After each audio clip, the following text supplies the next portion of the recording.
Good morning. Myself, Dr. Ritesh Kumar Saraswat, Assistant Professor in EC Department of MLB Textile and Engineering College, Bhilwara.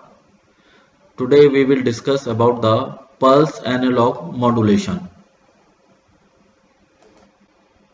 In pulse analog modulation, there is the basic term or basic process we have to using to generate or create the different types of pulse analog modulation. We have to using the sampling process. That is a sampling process. So let us start and know about the sampling process.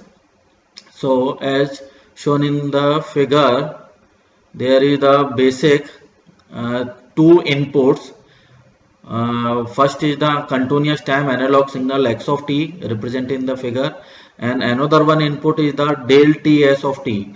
Basically the del ts of t is a impulse train with the duration of the ts. Both are given to the multiplier, and finally output is the xp of t.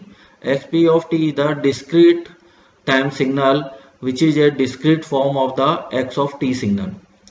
So in figure A represent a continuous time signal x of t, which is a continuous form with respect to time, and figure B represent its frequency spectrum, that is a band limited signal of frequency fm.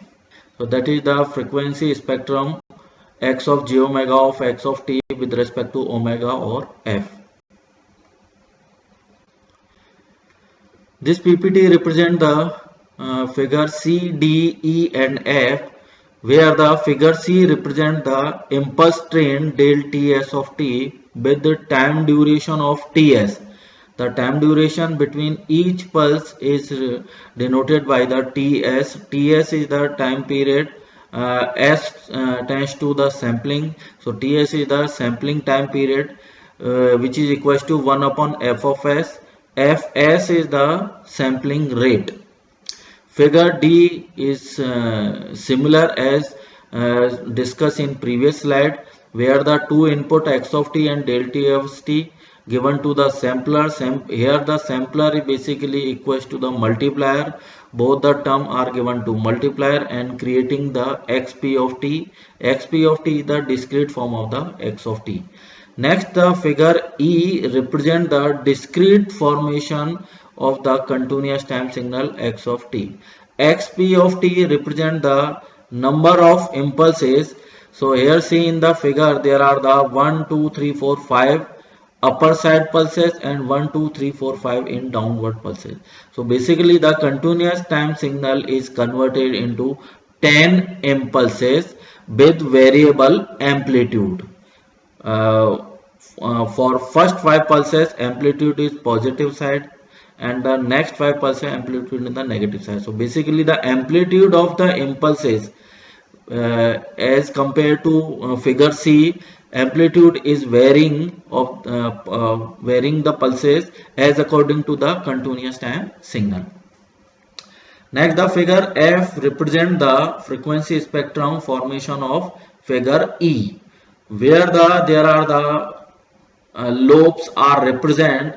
At the origin there is the center lobe having the bandwidth of 2 pi fm.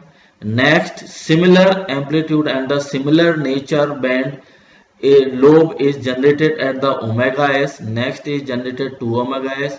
The similar mirror image is represented at the minus omega s, minus 2 omega s. Because of that, the frequency spectrum formulation.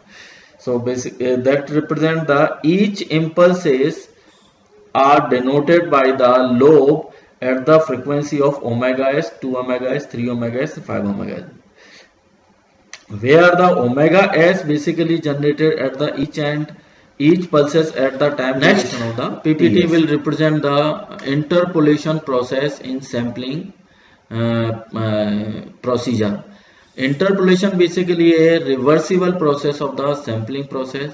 That means the generate the continuous time signal from the discrete time signal, where consider as shown in the figure x of t and del ts of t are given to the sampler, which is generating the discrete form of the x of t, that is known as the xp of t, or the sampled signal of, and this sampled signal is given to the ideal low pass filter with cutoff frequency fm. The ideal low pass filter is responsible to generate a continuous time signal from the discrete form of the given signal. So the interpolation is basically the reversible process of the sampling process. Here we consider the numerical related to the sampling process. Here is the main important term with respect to the interpolation is that there is the condition to reconstruct or recover the original signal from the discrete time signal. The condition is that sampling frequency or the sampling rate must be equal to or greater than the twice of the maximum frequency component of the x of t. So Nyquist rate, basically the f of s equals to twice of f of m. F of s is the sampling frequency, f of m is the maximum frequency in the continuous time signal. So the numerical basically depends upon to determine the Nyquist rate and the Nyquist interval. The given signal is the x1 of t equals to 1 plus cos 1000 pi t plus sin 2000 pi t, where there are the three terms and having the three frequency component. First one term is 1, having the frequency is 0. Second one term is the cos 1000 of pi t, having the frequency component omega 1 equals to 1000 pi t.